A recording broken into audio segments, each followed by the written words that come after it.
Hello my dear student, आप सभी का स्वागत है हमारे प्यारे से यूट्यूब चैनल में जिसका नाम है एआर एजुकेशन टीवी।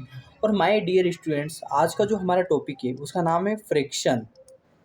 अब ये फ्रैक्शन क्या होता है? आप सभी ने देखा होगा कि कोई भी नंबर्स होता है, अगर वो p/q के फॉर्म में है, ये सारे नंबर्स जो होते हैं ये क्या होते हैं? फ्रैक्शंस होते हैं। क्या होते हैं? फ्रैक्शंस होते हैं। फ्रैक्शन क्या बताता है? फ्रैक्शन बताता है रेशो।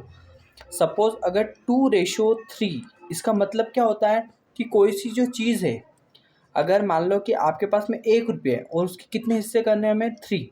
तो उसको हम क्या लिखेंगे? 1:3। यानी कि जो पहला 1 रहेगा वो कहाँ रहेगा? ऊपर, यानी कि न्यूमरेटर की प्लेस पे। किसकी प्लेस पे? इसको हम बोलेंगे न्यूमरेटर। और जो नीचे वाला होता है, डिवाइड के नीचे वाला है ना, उसको हम क्या बोलते हैं? उसको हम बोलते हैं डिनोमिनेटर। क्या बोलते हैं? न्यूमरेटर और डिनोमिनेटर। तो यहाँ पे जो हमारा फ्रैक्शन है वो क्या है? 1:3। अब यहाँ पे हमारा जो रेशो है वो 2 के कितने हिस्से करने हैं? 5 हिस्से। तो उसको क्या लिखेंगे हम? 2 के कितने रेशो हो गए? 2:5, है ना।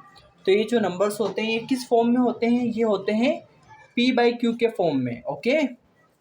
अब यहाँ पर कभी भी q नहीं होना चाहिए किसके बराबर? Not equal to 0। यानी कि यहाँ पर कभी भी बटे में, यानी कि डिवाइड में, कभी भी डिनोमिनेटर की प्लेस पे 0 नहीं होगा। अगर वो होगा तो ये क्या फ्रैक्शन होगा? क्या नहीं होगा? इसको और हम समझते हैं। ओके, मैं आपको और समझाता हूँ कि किस तरीके से हम इसको और अच्छे से जान सकते हैं।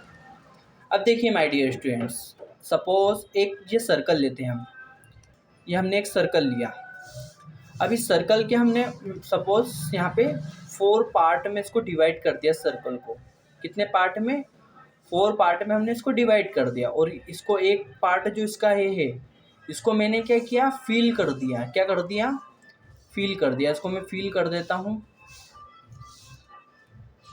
अब यहाँ पे जो पूरा सर्कल था इसमें 4 पार्ट थे। अब 4 पार्ट में से क्या हुआ? 1 पार्ट जो है वो क्या हो गया? शेड हो गया। यानी कि हमने उसको क्या कर दिया? फिल कर दिया। तो इसका रेशो क्या बनेगा? इसका रेशो बनेगा 1:4, यानी कि 1/4। यानी कि जो भी शेड हमने जो फिल किया वो ऊपर न्यूमरेटर की प्लेस पे, और जो टोटल पार्ट है वो कहाँ पे आएगा? डिनोमिनेटर की प्लेस पे। तो इसको हम क्या बोलेंगे? 1:4, 1/4, है ना। उसी तरीके से हम समझते हैं। यहाँ पे मैं आपको समझाता हूँ। एक हमने यहाँ पे रेक्टेंगल लिया। अब इस रेक्टेंगल के भी मैं यहाँ पे हिस्से कर देता हूँ। ओके, इसके पार्ट में इसको मैं डिनोट कर देता हूँ। 1 2 3 4 5। ओके, तो यहाँ पे मैंने क्या करा? एक रेक्टेंगल के कितने पार्ट कर दिए? 1 2 3 4 5 6। यहाँ पे कितने पार्ट हो गए? 6 पार्ट हो गए, है ना। अब एक पार्ट को मैंने यहाँ पे क्या कर देता हूँ? मैं फिल कर देता हूँ। तो मैं एक पार्ट को मैं फिल कर देता हूँ।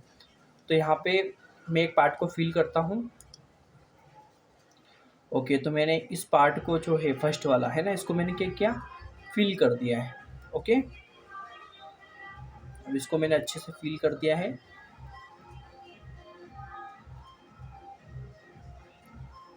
ओके, तो हमने इसको क्या किया? फिल कर दिया। अब यहाँ पे टोटल कितने पार्ट हैं? टोटल अगर देखा जाए तो 1 2 3 4 5 6। टोटल पार्ट कितने हैं? 6 हैं। तो इसका रेशियो क्या बना? 1:6। 1:6। तो इस तरीके से क्या है, हम सारी चीज़ें समझ सकते हैं फ्रैक्शन के रूप में। अब मैं आपको एक क्वेश्चन दे रहा हूँ। ओके, अब आप मुझे बताना कि किस रेशियो में है। सपोज मैंने यहाँ पे आपको एक फ्रैक्शन दिया है।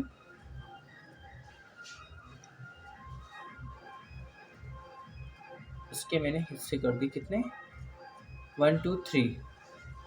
ओके, अब यहाँ पे क्या है? यहाँ पे इसका फ्रैक्शन क्या निकला? अगर एक शेड अगर मैंने फिल कर दिया तो इसका रेशियो क्या निकला? क्या रेशियो निकला इसका? 1:3। ओके, तो इस टाइप से हमें क्या करना है? क्वेश्चंस करना है सारे। Okay my dear students.